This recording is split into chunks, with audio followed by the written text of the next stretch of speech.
فاتح الهند د هندوستان فاتح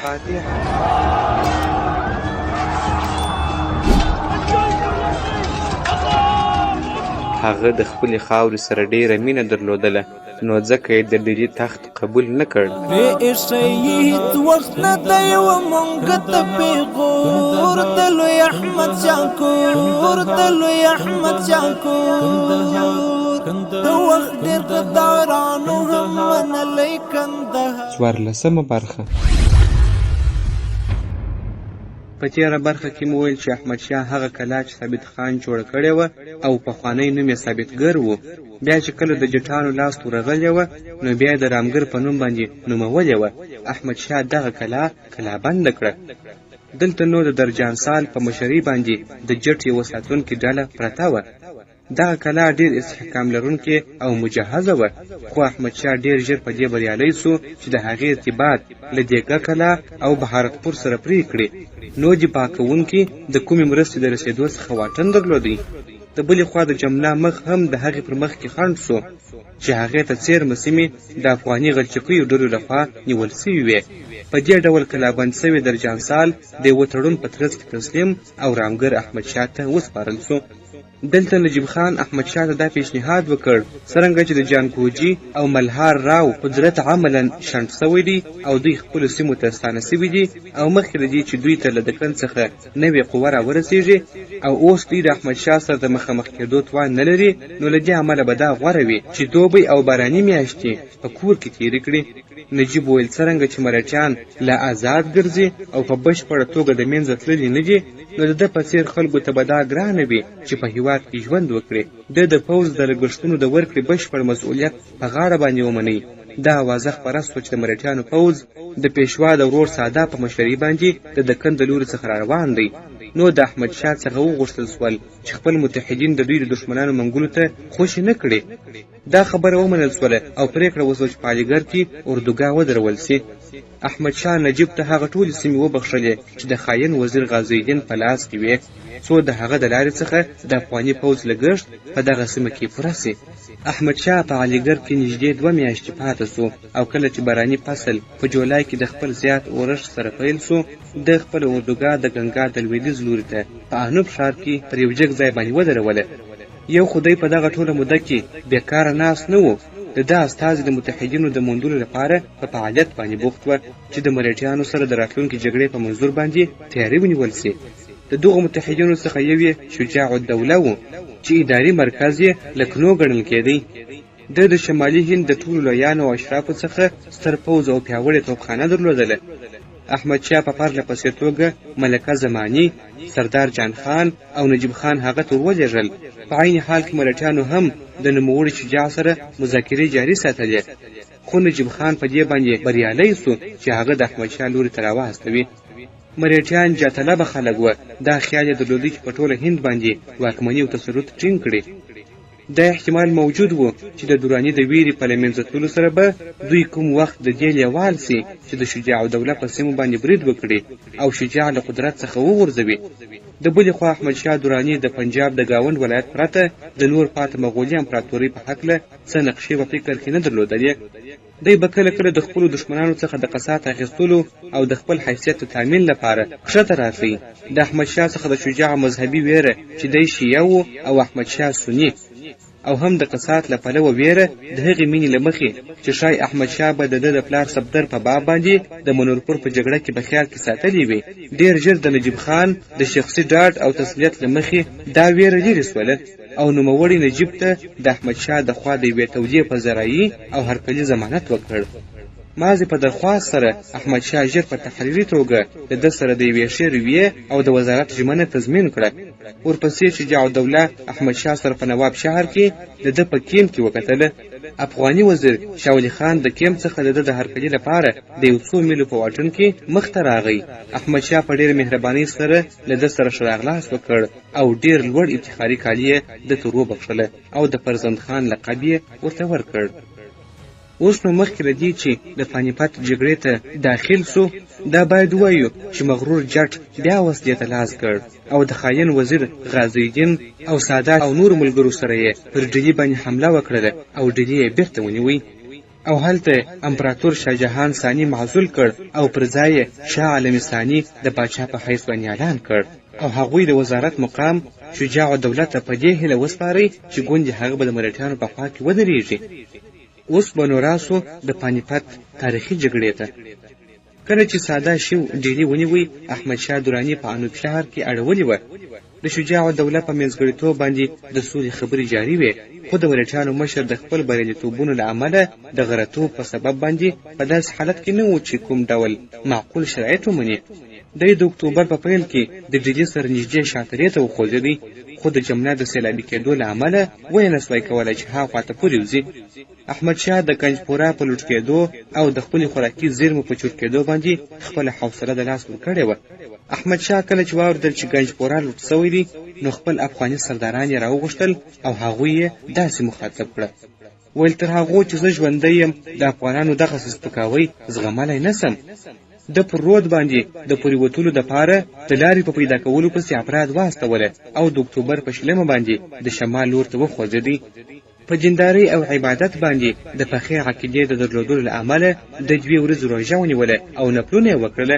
او هغه وخت چې د پانیپت سره د یوې بزرګاه په کشفېدو او پیدا کېدلو سره د یو غشي د څو دیني شعرونو په زمزمه کولو سره د دریاب لوري ته وویشتی، نو د ده د اوامرو سره سم افغانان د اکتوبر په 25 نیټه په جمنا باندې ورګډ سوله او دی په خپله په 24 نیټه له هغه څخه پورې وتی او د بلې ورځې په مازدیګر باندې ټول افغانان لښکر په لویدیځه غاړه کې ځای ونیوی. په عین حال کې ساده شیو د مذهبي غسل کولو دپاره د ګنجپورا څخه د ګورو ګشترا خواته وخوځېدی. د 1000 کسیزې قوې یوه ګزمه او ساتونکې ډله د سونیپت سره ځای پر ځای کړې وه، خو هغوی دومره زیات جنګیالي او هوښیار نه وه. شاه پسند خان د دوی مقابلې ته واستول سو او نوموړي په هغوی باندې ناببره برید وکړ او د اکتوبر په 20 نیټه یې هغوی تر تورو تیر کړله. بله ورځ د مرهټیانو د یوې څارونکې قوې او د افغانانو د یوې قوې ترمنځ سرای سمبالکا سره نږدې یوه جګړه ونښتله او په هغې کې مرهټیان پر شا باندې وتمبول سوله او افغانان خپل کیمپ ته ستانه سوله. احمدشاه ګانار کې 3 ورځې تم سو او سمبالکا ته په 21 نیټه باندې راورسېدی. د بلې خوا ساده شو کله چې په تارواري کې د جمنا څخه د احمدشاه په تېرېدو باندې خبر سو، نو سملاسي د ده د مقابلې لپاره راوګرځېدی او دی پانیپت ته راورسېدی. احمدشاه دلته د نومبر په 1 نیټه باندې راورسېدی او د مرهټیانو د اردو څخه یې 5 میله لرې ځای ونیوی. بالاخره احمدشاه درانی او ساده شیو د پانیپت د جګړې په تاریخي میدان کې سره مخامخ شوه چې د اوږده راتلونکي لپاره د هندوستان سرنوشت وټاکي. احمدشاه د دې لپاره چې د مرهټیانو قوت معلوم کړي او د دوی په جنگي پلان باندې پوه سي، د خپل سنګر سره ځان ځای پر ځای وساتي او خپل افرادو ته د دې اجازه نه ورکړي چې د باندې ووځي چې بیا یې هلته په اسانۍ سره ملاتړ نشي کېدلی. دغه حالت مرهټیانو ته د احمدشاه کمزورتیا ور په ګوته کړله او دوی په دې امید سوله چې په اسانۍ سره تګ راتګ وکړي. دوی دا فکر هم کاوه چې احمدشاه د هندي متحدینو په وفادارۍ کې د ډیلي او ګنجپورا د ناکامیو او ماتو له امله متزلزل راغلی دی او احمدشاه به ښایي د خپلو دښمنانو سره د کومې یوې جګړې پرته خپل هیواد ته په پټه سره پر شا باندې ولاړ سي. خو دوی هغه وخت ډېر ژر خواشیني سوله چې دی یې په خپل سنګر کې په پیاوړتیا سره ولیدی او پر هغه باندې برید کول دوی ته آسان نه وه. دښمنو خواو د مخکنیو ډلو او څارونکو ګزمو ترمنځ 2 میاشتې د متفاوتو نتیجو سره جګړې روانې وې. د ابراهیم خان ګاردي ورور فتح علي خان چې د مرهټیانو په خدمت کې و، هڅه وکړه چې د شپې پر مهال باندې د احمدشاه په کیمپ باندې برید وکړي او نوموړی په دې بریالی سو چې د احمدشاه یو څو توپونه د ځان سره په غنیمت کې وسي. 3 ورځې وروسته بیا د پوځونو لخوا پر شاولي خان باندې برید وسو. که چیرې وروستي کس ته وخت په وخت باندې مرسته رسېدلې نه وای، نو به افغانانو ته زیات تاوانونه او تلفات اوښتي وای او 4مه شپه د کومې غوره پیښې پرته تېره سوله. د ډسمبر په 9 نیټه مرهټیانو خپل یو څو توپونه یو سنګر ته یوړله او هغه ځای کې یې پر روهیلو باندې ډزې پیل کړلې. متقابلې ډزې دا وخت دومره ډېرې نه وې او مازدیګر پرته له دې چې کومه خوا د سرلوړي او بریالیتوب ادعا وکړي راورسېدی. روهیله هیله مند وه چې خپل چانس د شپې د تیارې پر رسېدو سره ترلاسه کړي. ورونو، روهیله یو قوم دی. دوی په اصل کې د افغانانو یوه څانګه ده چې د هند په بهاره او اتر پردیش کې میشت سوي وه. د روهیله نوم د روح یا ره یعنې غرونو د کلمې څخه اخیستل سوي دي، ځکه چې دوی د افغانستان او پښتونخوا د غرونو څخه ورغلي وه. په تاریخ کې د روهیله پښتنو ډیر شهرت دی، په ځانګړي ډول د هند په روهیلکند کې چې دا سیمه هم د دوی په نوم یاده سوې ده. دوی ډیر نامتو مشران درلودله لکه حافظ رحمت خان روهیله او داسې نور. نو دلته هم روهیله هیلهمند وه چې د شپې د تیارې په رارسېدو سره خپل چانس ترلاسه کړي. تر ټولو لومړی د نجیب خان رور سلطان خان د 1000 تنو سپرو او 500 پیاده افرادو سره په مرهټیانو پسې ووتی او پر هغوی یې چې خپل اصلي سنګر ته د عقب نشینۍ په حال کې وه برید وکړ. د روهیلو توپکونو سختې ډزې کولې او د مرهټیانو هغه سپاره یې خواره واره کړل چې د توپونو څارنه یې کوله. خو په عین حال کې د مرهټیانو اصلي لښکر په وسایلو او وسلو باندې سمبال وو. ورپسې روهیله سپاره خپل کیمپ ته پر شا باندې راغله، په داسې حال کې چې دوی برید کړی وو. د روهیله ټوپکونو سره تعقیبونکي پر شا باندې وهل سوله او د هغوی یو شمېر پرېښودل سوي توپونه ترلاسه سوله. دا وخت ابراهیم خان ګاردي د خپلو توپکوالاو سره وړاندې راغلله او له ده سره بالوان راو هم ملګري وو. په دغه لویه نښته کې مرهټیانو ډېر تلفات روهیلو ته ورکړله. د مرهټیانو قمندان بالوان راو په جګړه کې ووژل سو. دی د ساداشیو یو ډېر باوري افسر و. د ده وژل کېدل ده ته جبران نه کېدونکی وه. دا د مرهټیانو لپاره یو ډېر لوی شکست و. ورپسې احمدشاه تصمیم ونیوی چې مرهټیان راګیر کړي. هره شپه 15,000 تنه دوراني سپاره د مرهټیانو د کیمپ پر لور باندې د شپې پر مهال باندې تر هغه ځایه تلل چې دوی ته به په امن کې ممکنه وه او هلته به ټوله شپه پاته سوله چې یو ناببره برید ته اماده اوسي. احمدشاه 2 نورې ډلې سپاره هم د مرهټیانو د کیمپ راسته او چپه خواته په نیمه دایره کې راچارپېره کړله. د شپې د دغو ګزمو څخه د هرې یوې شمېر 500 ته رسېدی چې په پیاوړو ترکي آسونو باندې سپاره وه او قومنده د سپرو افرادو د ډېرو با تجربه کسانو د خوا څخه لکه شاه حسین خان او جهان خان په لاس کې وه. دغو ګزمو د تجهیزاتو او خوراکي موادو هر هغه قافله اړوله چې د ساده شو کیمپ ته به په پټه باندې تلله. دغه راز هغوی به د مرهټیانو د کیمپ پیروانو هر هغه ډله بندوله چې د شپې د تیارې څخه به په استفادې سره د پانیپت څخه راتلله او په ګاونډیو ځنګلونو کې به یې لرګي واښه راټولوله. د ډیلي لور ته سویلي سړک لومړی ځل د افغاني لښکرو د استقرار له امله چې یوه خوا او بله خوا یې راغونډ سوي وه بند سو. دلیر خان روهیله په دغه وخت کې د ګنجبورا د غلو ګودامونه ونیوله. اوس مرهټیانو یوازینۍ هیله د پاچاهي سردار و او هغه د شمال لویدیځ د لوري څخه دوی ته په دغو بحراني شیبو کې خوراکي شیان رسوله. د پانیپت د ښارګوټي د غلو دانو په ګودامو کې ذخیرې نه وې او د هغه د قبضه کوونکو د لاسه د تشېدو خواته رسېدلې وې.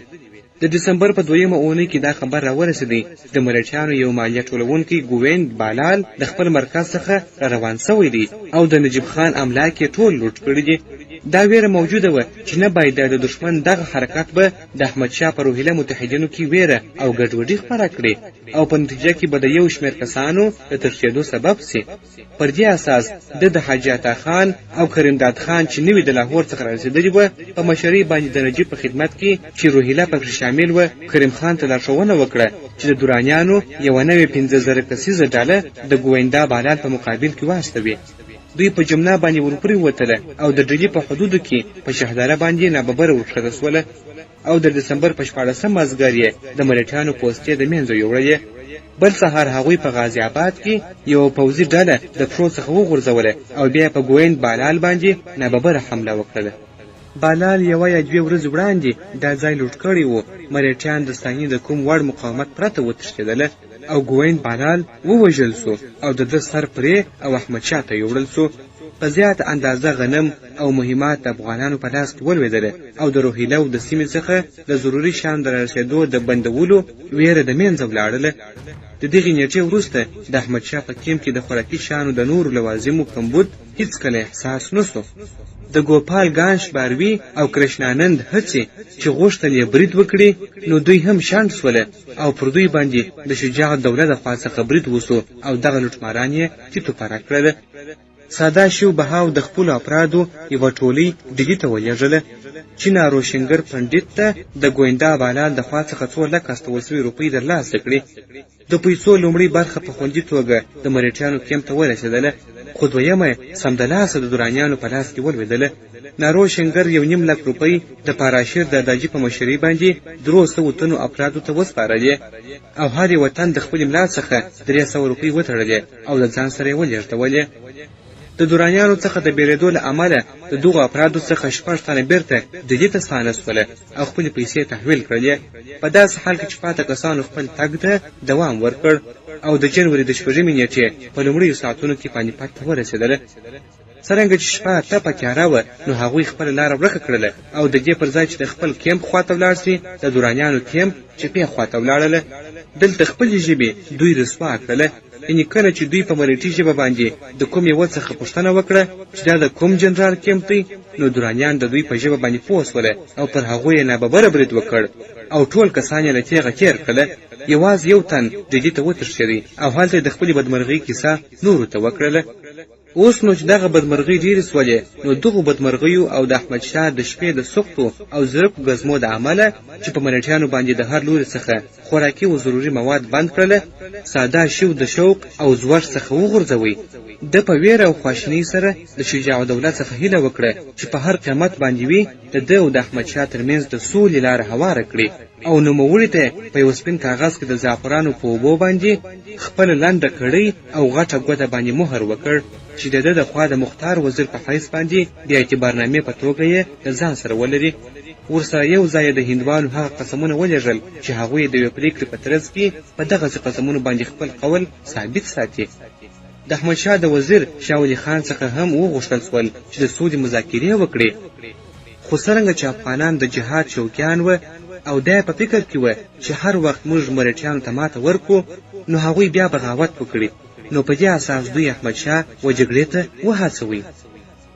دا وخت د جګړې څخه بله کومه چاره پاته نه وه. د ملیټیانو په کیمپ کې د خوراکي شانو او وښو کمبود و او د دغو شانو نشتوالی ملیټیان د سختیو سره مخامخ کړل او دلته ژوند کول د زغم څخه ووتی. د جنوري په 14 نیټه یو شمېر غوره افسران او سربازان د ساده شوي خیمې تر شاوخوا راغونډ سوله او دلته د خوراکي شانو د کمبود له پلوه د سربازانو د حالت د ویجاړتیا په باب باندې عرض وکړ. دوی ورته ویل په 2 وروستیو ورځو کې موږ هیڅ نه دي خوړلي او په 2 روپیو باندې یو سیر غنم پیدا کېدلی نه سي. د دې پر ځای چې د لوږې څخه په خوارۍ کې مړه سو نو دا به ښه وي چې د دښمن سره وجنګېږو، هر څه چې په تقدیر کې وي هغه به پېښ سي. په دې توګه د شرایطو د غوښتنې سره سم ساده شیو پرېکړه وکړه چې د وروستۍ ورځې په سهار باندې پر افغانانو باندې برید وکړي او خپل افسرانو ته یې امر وکړ چې د بلې ورځې لپاره تیاری ونیسي. ساده شیو د وروستي ځل لپاره په خپل قلم شجاع ته یو لیک ولیکئ او په هغه کې داسې ولیکل: اوس نو وروستۍ شېبه راغلې ده، که دې څه په وس کې وي نو ژر یې ترسره کړه او یا ما ته منفي ځواب راکړه. له دې وروسته به نور د لیک یا خبرو د مبادلې لپاره کوم فرصت پاته نه وي. شجاع الدوله ژر احمدشاه ته ولاړی او هغه له خوبه راویښ کړ او د جګړې لپاره د ملیټیانو د ګواښ څخه خبر کړ. احمدشاه د هماغه خوب څخه په خپل یو غوره آس باندې سپور سو او خپل پوځ ته امر وکړ چې د جګړې لپاره تیار سي. دوی د لښکر څخه 1 میل وړاندې ولاړی چې دوی ته رهنمایي وکړي او ترتیبات یې وګوري. ساده شو ظاهرا د جګړې لپاره کوم پلان جوړ کړی نه و، یوازې په ټوله جبهه کې جنگي عملیات یې په پام کې درلودله. د خپل قوم هغه عنعنوي تاکتیک تعقیب نه کړ چې په پانیپت کې په کار اچولې وه. د په یو داسې ښارګوټ تکیه کړې وه چې هلته زیاتې ملیټي کورنۍ او د ده د کیمپ پیروان اوسېدله او په دې سربیره دلته هغه درنه توپخانه او مهمات ځای پر ځای وه چې په تېرو 7 میاشتو کې لاسته راغلې وه. د ماتې په صورت کې په اسانۍ سره نه سوی کولی چې پر شا باندې ولاړ سي او ټولې ښځې او شتمنۍ دښمن ته وسپاري. د منځنۍ برخې قومانده په خپله لاس ونیوله چې په خواته ابراهیم خان ګاردی او راستي خواته ملهار راو او جنکوجي وټاکله. د بلې خوا احمدشاه په ډېر زیات دقت او تفصیل سره خپل پلان تیار کړ. د دې وزارتي جنرال په حیث باندې د خپل ملي پوځ نیمایي برخه چې 18,000 تنه کېدله د خپل وزیر تر مسؤلیت لاندې راوستله، په داسې حال کې چې 2 سپرې ډلې سپاهیان چې هر یوه 15,000 کسه کېدله او زیاتره یې په پارسي غوره اسانو باندې سپاره پوځیان وه، راسته او چپه لوري ته لیرې واستوله. په دې ډول د احمدشاه هندي متحدین د پیاوړو دراني پوځونو په منځ کې راغلله او د سونډو په خوا کې د دوی د کوم غفلت، چل ول او تیښتې څخه مخنیوی کېدلی سوی. د بلې خوا د راسته او چپه خوا لیکي دراني پوځیان د دې لپاره هم غوره سوه چې هغوی کولی سوای چې د ملټیانو د خوا څخه په راسته او چپه اړخ باندې برید ناممکن سي او په دې ډول به د احمدشاه هندي متحدین په منځ کې د ملټیانو د برید څخه خوندي وي او د هغوی زړورتوب ته به زیان نه رسیږي. نجیب خان او شجاع الدوله د شاه پسند خان په قومندې لاندې چپه خوا ته ولېږل سوله. په داسې حال کې چې حافظ رحمت خان او دوندي خان په راسته اړخ کې ځای پر ځای سوي وه. احمدشاه دغه سپ د 7 میلو په اوږدو کې ودروي او بیا د راسته او چپه خوا څخه پر ملټیانو باندې داسې راکوش کړ لکه د میاشتې ښکر. په دې توګه د دواړو اړخونو څخه پر ملټیانو باندې برید کولی سوای او د دوی د کرښې حدود یې تر تهدید لاندې راوستلی سوای.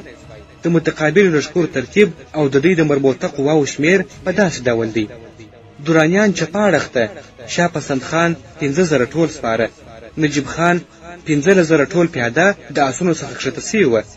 شجاع الدوله 3,000 کسان درلودله چې یو پر 3 پیاده وه او توپکان ورسره وه. د منځ طرف یې شاه ولي خان و 9,000 افراد او 1000 تنه وسپاره ورسره وه.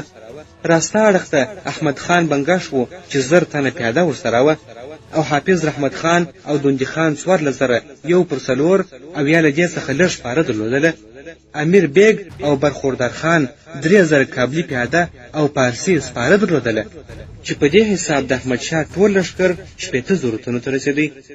او مریټیان د چپاړه خواته ابراهیم خان ګاردي 8,000 ټول توپکوالا وه او د داماجي سره 2,500 کسان وه. وتیتال شیو سره 1,500 سپاره وه او په منځ کې ځینې کوچني کتانان وه چې 2,000 سپاره ورسره وه. ساده شیو بهاو او ویشواز راو چې 14,500 کورني پوځونه ورسره وه. راسته اړخ ته انتاجي منکشوار 1000 تنه سپاره ورسره وه او د ساتوجي سره 1,500 سپاره او د نورو کوچني کپتانانو سره 2,000 سپاره وه. همداسې د جسوان تراو سره 1,500، شمشیر بهادر سره هم 1,500، جانکوجي سره 7,000 کسان او د ملهار راو سره 3,000 کسان وه چې د ټولو شمیر 45,000 ته ورسېدی. اوس نو د ګاردي په برید سره جګړه پیل کیږي. د مریټیانو د توپونو په ډزو سره جګړه ونښتله او لومړی برید ابراهیم خان ګاردي لخوا چې په یوه لاس کې بیرغ او په بل کې یې توپک و رهنمایي سو.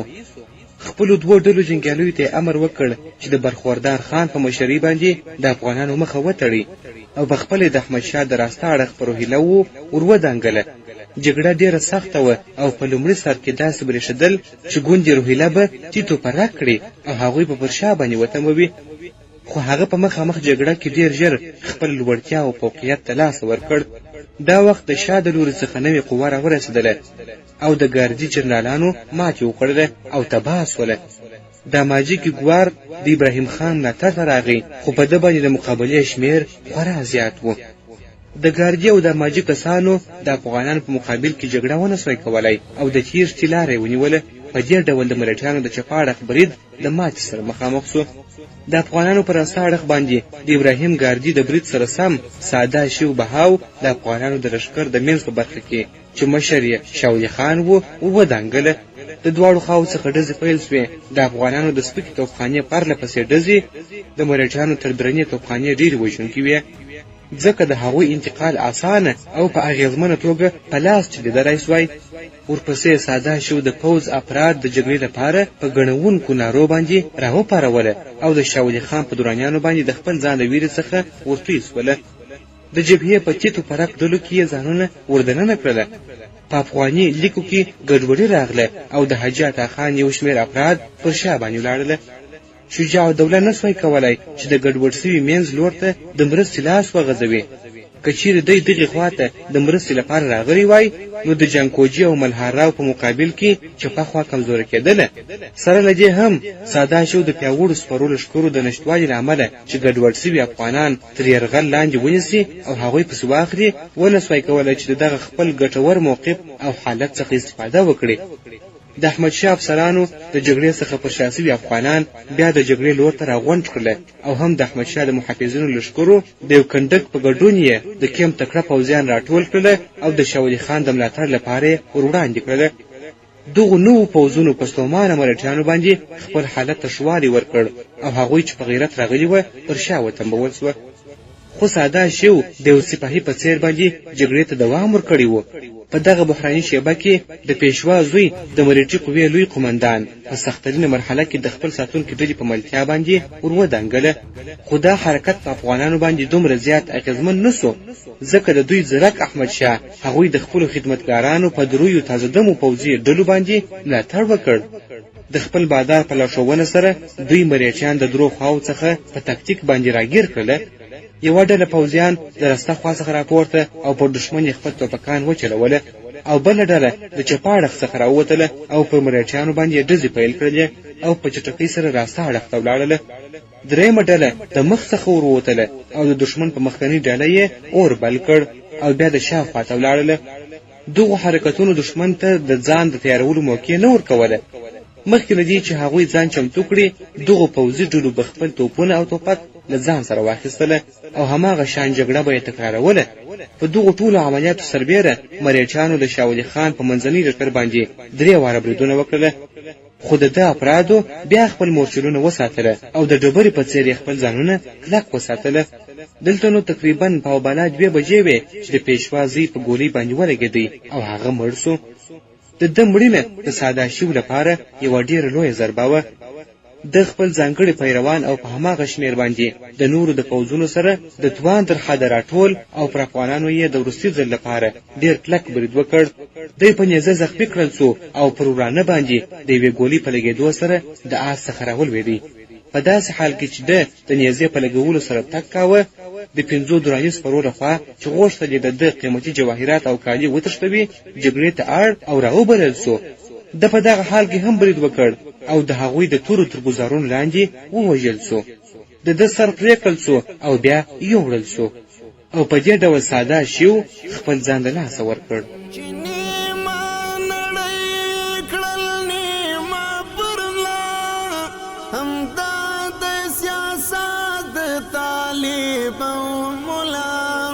خوشحال کړ روح د غازی احمد شاه عبید ولسی